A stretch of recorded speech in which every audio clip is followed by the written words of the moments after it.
So this is Unit 1, Lesson 9 for our AP Calculus course. The unit is called Limits and Continuity. The lesson is called Determining Limits Using Squeeze Theorem. So what we're going to learn in this lesson is what is the squeeze theorem and how can the squeeze theorem be used to find the limit of a function.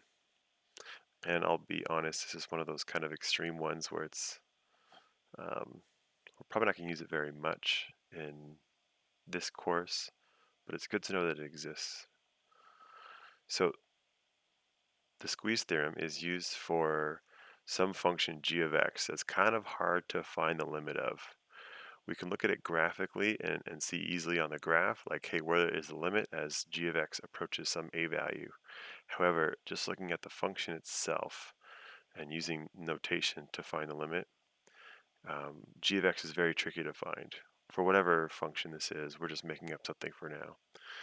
So the squeeze theorem says that if we have two other functions, f and h of x, and we know that f of x is always below g of x, and we know that h of x is always above g of x, and that g of x is in between the two at all times.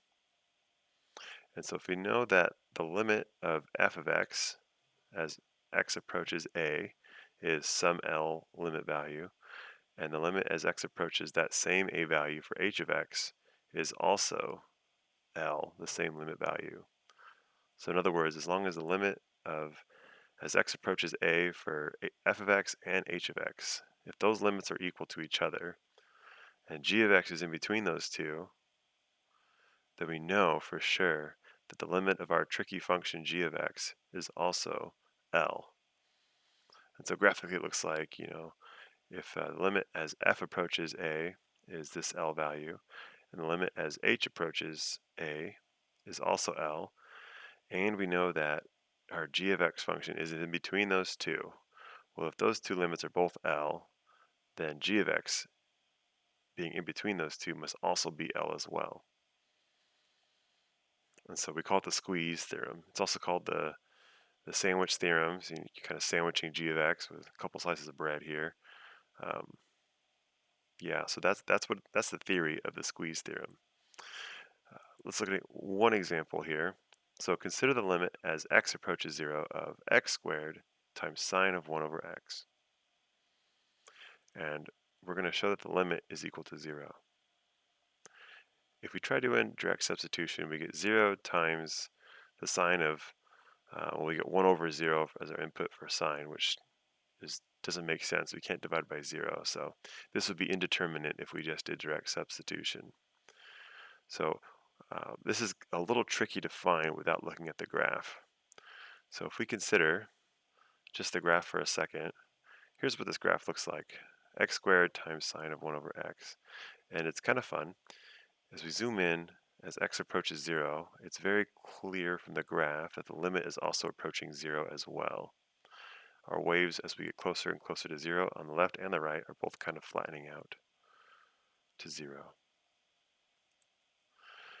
So to solve this one using the squeeze theorem, solve this limit using the squeeze theorem, let's start with just the sine function, because we know that sine of anything, any input for sine, sine is a wave curve on the graph.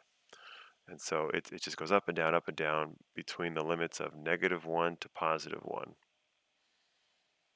So sine of 0 goes to 0, and then pi goes to +1, and then, or -1, and then back and forth. And so we know that sine is always in between -1 and +1.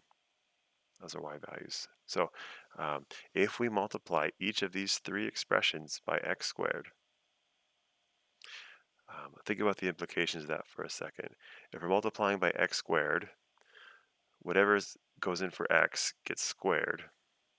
And so even if it's a negative value, once we square it, it's going to become a positive value. So we're really just multiplying by some positive value here each time. And since we know it's going to be positive, then our inequalities are still true. Of course, if they were negative, we'd have to flip the inequalities. So because it's x squared, our inequalities are still true. So we could say that -1 times x squared is less than or equal to sine of 1 over x times x squared, which is less than or equal to 1 times x squared. And so if we simplify the first and the last, we see we have negative x squared and positive x squared are our lower and upper bounds. And so x squared sine of 1 over x is always greater than negative x squared, and it's always less than x squared. So we have created our lower and upper bounds. And of course we can show with direct substitution the limit as x approaches 0 of negative x squared, well that's 0, and the limit as x approaches 0 for x squared, well that's also 0.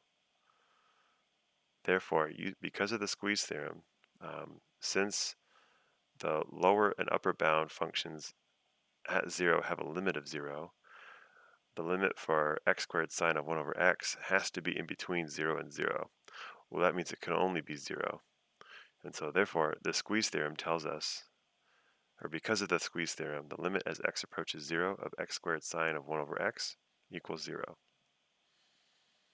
And so if my little joke here, if negative x squared was the wall and x squared was the filing cabinet, then x squared sine of x, or sine of 1 over x, will be this cat right here. Just letting that joke sink in for a second. Cool. So here's what that looks like graphically. So our lower bound was negative x squared. We can see that as the bottom blue line right here. And x squared is the top bound, also blue. Maybe I should change that color just to make it crystal clear which graph is which one. So we can see x squared is our top bound. And as we zoom in, no matter what, f of x is always in between g and h. And so as x approaches 0, we see that the limit approaches 0 for all three functions, for g and h, and as a result, f is in between, so f as well. Takeaways: the squeeze theorem exists, yet another way to find limits. Also, if you got confused on some of the trig in this lesson, especially this right here, then you should brush up on your trig a little more. Because knowing that sine and cosine, for that matter, is in the range -1 to +1 without any stretches is something that we should have down pretty pat by now.